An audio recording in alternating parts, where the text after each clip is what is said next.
बिस्मिल्लाहिर्रहमानिर्रहीम। अस्सलामुअलैकुम स्टूडेंट्स, कैसे हैं आप सब।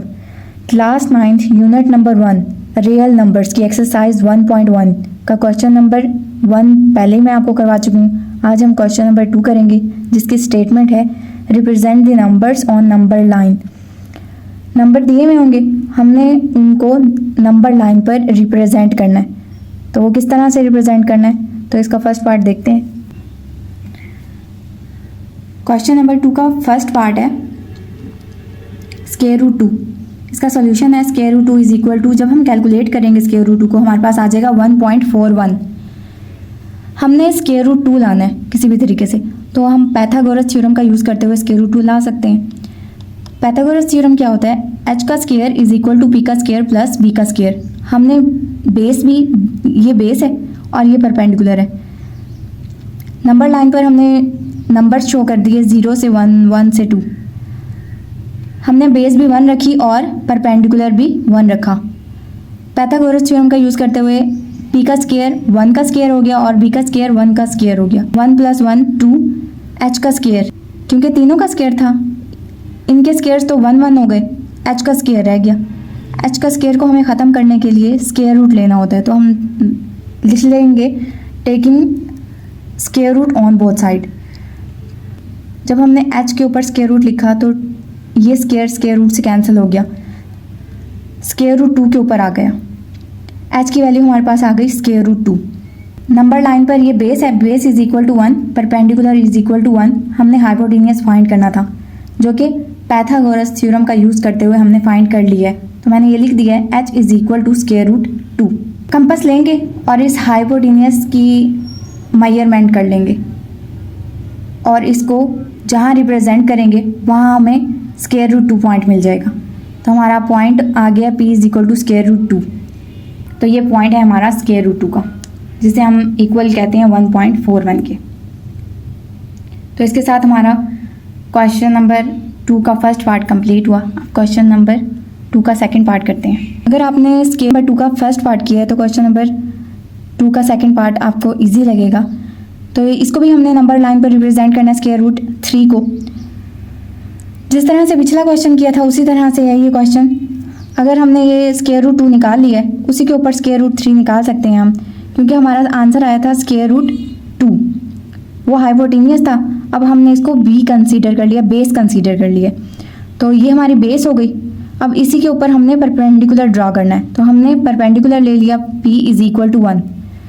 हमने स्क्वायर रूट 3 बनाना है। जब हम पाइथागोरस थ्योरम लगाएंगे तो हमें ऐसे नंबर्स रखने हैं कि हमारे पास स्क्वायर रूट 3 आ जाए, तो इसीलिए हमने स्क्वायर रूट 2 रखा और 1 रखा। तो परपेंडिकुलर हमारे पास 1 है और बेस हमारे पास स्क्वायर रूट 2 है। 1 का स्क्वायर 1 होता है और स्क्वायर रूट 2 को इस स्क्वायर से कैंसिल किया तो हमारे पास 2 आ गया। 2 + 1 किया तो हमारे पास 3 आ गया। अब h का स्क्वायर है, इस h के स्क्वायर को हमें ख़त्म करना होता है, तो ख़त्म करने के लिए हमने ऊपर दोनों साइड पर स्क्वायर रूट ले लेना होता है। तो हमने h का भी स्क्वायर रूट ले लिया और 3 का भी स्क्वायर रूट ले लिया। इस स्क्वायर से ये स्क्वायर रूट कैंसिल हो जाएगा, h की वैल्यू हमारे पास आ जाएगी स्क्वायर रूट 3। बेस हमारे पास स्क्वायर रूट 2 था और परपेंडिकुलर हमारे पास 1 था। हमने हाइपोटेन्यूस फाइंड करना था। पाइथागोरस थ्योरम का यूज़ करते हुए हमने हाइपोटेन्यूस की वैल्यू निकाल ली स्क्वायर रूट 3। मैंने स्क्वायर रूट 2 को भी यहाँ शो किया हुआ है, आपने स्क्वायर रूट 3 को शो करना है। हाइपोटेन्यूस आपके पास जब स्क्वायर रूट 3 निकल आए तो इसको आपने कंपास से मेजर कर लेना है और डॉटेड लाइन से इस तरह से ड्रॉ कर देना है। फिर जहाँ आपका पॉइंट बनेगा वही हमारा स्क्वायर रूट 3 होगा। तो p हमारे पास स्क्वायर रूट 3 आ गया, जिसकी वैल्यू है कैलकुलेट करने से आई है जो कि 1.73। तो 2 से पहले ही बनेगा, तो हमारा 1.73 यहाँ ड्रॉ हो गया। तो यही हमारा स्क्वायर रूट 3 का आंसर है। क्वेश्चन नंबर 2 का सेकंड पार्ट हमने इस तरह से किया कि स्क्वायर रूट 2 वाला फर्स्ट हम पार्ट कर चुके थे, तो हमें पता चल चुका है कि स्क्वायर रूट 2 किस तरह से आया। हमने बेस और परपेंडिकुलर 1 1 रखे, तो स्क्वायर रूट 2 आ गया। अब हमने स्क्वायर रूट 3 निकालना था। स्क्वायर रूट 3 निकालने के लिए हमें स्क्वायर रूट 2 और 1 की ज़रूरत थी, तभी स्क्वायर रूट 3 बनता है। तो हमने बेस को स्क्वायर रूट 2 रख लिया और परपेंडिकुलर को 1 रख लिया। जब पाइथागोरस थ्योरम का यूज़ किया तो हमारे पास h की वैल्यू आ गई, हाइपोटेन्यूस की वैल्यू आ गई स्क्वायर रूट 3। फिर हमने इस h की वैल्यू को मेजर किया और डॉटेड लाइन से ये शो कर दिया पॉइंट हमारे पास जहाँ बना है वही हमारा स्क्वायर रूट 3 है और इसकी वैल्यू है 1.73। तो यही हमारा आंसर है। एक्सरसाइज 1.1 के क्वेश्चन नंबर 2 का थर्ड पार्ट देखते हैं। 4 होल नंबर 1/3 हमें दिया हुआ है। सबसे पहले हमने देखना है कि नंबर पॉजिटिव है, ये वैल्यू पॉजिटिव है या नेगेटिव है। तो ये वैल्यू पॉजिटिव है। जब वैल्यू पॉजिटिव हो तो हमें नेगेटिव ग्राफ की ज़रूरत नहीं होती, हम पॉजिटिव ग्राफ पर ये वैल्यू शो कर सकते हैं। नंबर लाइन पर हमने पॉइंट शो कर दिए 0, 1, 2, 3, 4। अब हमने देखना है कि यहाँ नंबर कौन सा है। तो नंबर है 4। जो भी ग्राफ बनाना है हमने 4 से आगे बनाना है। अगर यहाँ 5 होता तो हम ग्राफ 5 से आगे बनाते। तो यहाँ क्योंकि 4 है तो अब हम ग्राफ 4 से आगे बनाएंगे और फिर हम देखेंगे इस फ्रैक्शन वाली फॉर्म को 1/3 को। फ्रैक्शन वाली फॉर्म में भी नीचे वाला नंबर देखेंगे तो 3 है। जितना ये नंबर होगा हमने उतने ब्लॉक बना देने हैं। तो ये एक ब्लॉक, दूसरा ब्लॉक और ये तीसरा ब्लॉक। हमने देखा कि ये नंबर 3 था तो हमने 3 ब्लॉक बना दिए। और फिर अब हम देखेंगे लास्ट में कि ये नंबर ऊपर 3 के ऊपर नॉमिनेटर में कौन सा नंबर है। 1 नंबर है तो हम फर्स्ट वाली लाइन पे शो कर देंगे। तो हमारी यही पॉइंट आ जाएगा 4 होल नंबर 1/3। तो हमने किस तरह से इसको निकाला। पहले देखा हमने पॉजिटिव नंबर होना चाहिए। पॉजिटिव नंबर के बाद हमने नंबर लाइन पर नंबर शो कर दिए। फिर हमने फर्स्ट वाला नंबर देखा 4 था।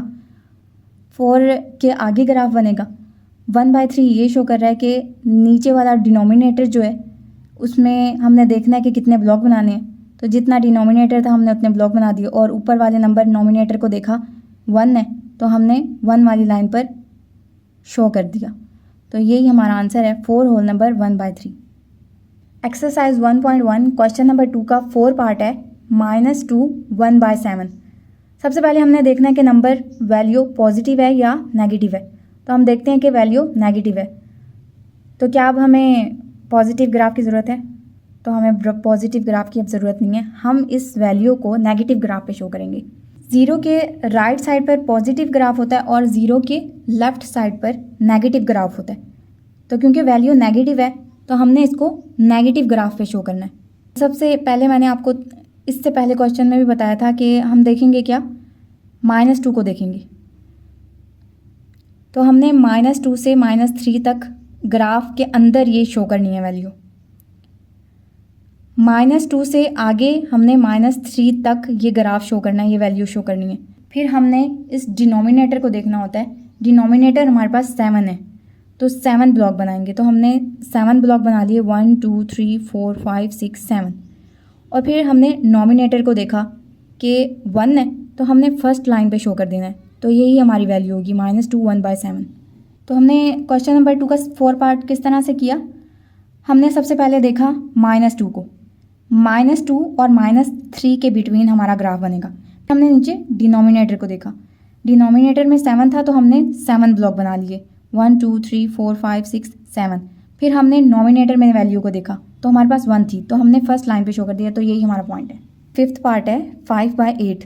पहले 2 पार्ट हमने जो किए थे वो होल नंबर वाली फॉर्म में थे, ये फ्रैक्शनल फॉर्म में। फ्रैक्शनल फॉर्म में हम बड़ी और छोटी वैल्यू को देखते हैं। अगर नॉमिनेटर में बड़ी वैल्यू है डिनोमिनेटर से तो फिर हम डिवाइड करके उसको होल नंबर वाली फॉर्म में ले आते हैं। अब क्योंकि नॉमिनेटर नंबर छोटा है डिनोमिनेटर से तो हम सिंपली इसका ग्राफ 0 से 1 के बिटवीन बना लेंगे। जब भी वैल्यू डिनोमिनेटर से डिनोमिनेटर की वैल्यू छोटी हो तो हम ग्राफ 0 और 1 के बिटवीन बनाएंगे। तो हमने 0 और 1 लिख लिया। वैल्यू पॉजिटिव है इसलिए हमने पॉजिटिव ग्राफ लिया, नेगेटिव ग्राफ की हमें ज़रूरत ही नहीं है। तो जो वैल्यू हो वही ग्राफ बना लें तो भी क्वेश्चन ठीक हो जाता है। अब हमने देखना है डिनोमिनेटर को। डिनोमिनेटर में 8 है तो हमने कितने ब्लॉक बनाने हैं, 8 ब्लॉक बनाने हैं। 1, 2, 3, 4, 5, 6, 7 और 8। हमने 8 ब्लॉक बना लिए। अब हम ऊपर वाले नंबर नॉमिनेटर को देखते हैं तो 5 है। तो फर्स्ट वाली लाइन से हम काउंट करना शुरू करेंगे। 5 लाइन तक हमने जाना है। 1, 2, 3, 4, 5। तो ये हमारी 5 लाइन है। तो 5/8 ये हमारा पॉइंट निकला है, यही हमारा आंसर है। 2 का 6 पार्ट देखते हैं तो हमारे पास होल नंबर में वैल्यू है। फिर हम देखते हैं कि ये पॉजिटिव है वैल्यू या नेगेटिव है। तो हमारे पास ये वैल्यू पॉजिटिव है। जब भी वैल्यू पॉजिटिव हो तो हम ग्राफ 0 से राइट साइड पे बनाते हैं और जब भी वैल्यू नेगेटिव हो तो हम 0 से ग्राफ लेफ़्ट साइड पे बनाते हैं। क्योंकि वैल्यू पॉजिटिव है तो हमने 0 से राइट साइड पे ग्राफ बनाया।